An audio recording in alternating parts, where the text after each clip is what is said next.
À Nice, au début des années 2000, il y a un homme dont tout le monde parle dans le milieu des affaires, Christophe Dalmasso, un jeune niçois, à peine dans la trentaine, mais déjà multimillionnaire, discret, sérieux, propriétaire d'immeubles.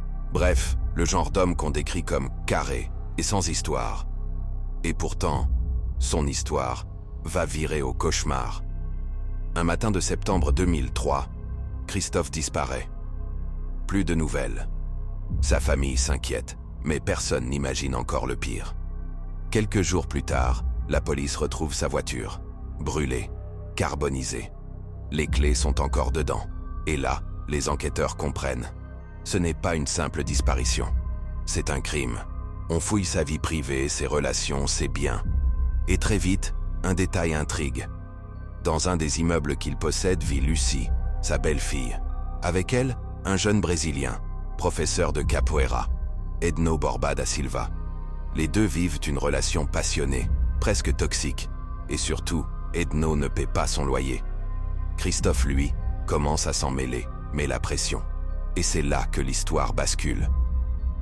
Un an après la disparition sur la côte près de Golfe-Juan, des promeneurs tombent sur des ossements humains. Les analyses le confirment.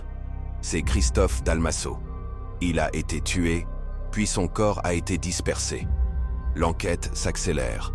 Le Brésilien, Edno, est accusé d'avoir assassiné Christophe. Mais l'ombre de Lucie, la belle-fille, plane sur toute l'affaire. Certains disent qu'elle aurait manipulé Edno, d'autres pensent qu'elle visait l'héritage. Elle nie tout. Quand le procès s'ouvre, Edno a déjà fui au Brésil. Il sera condamné à perpétuité, en son absence.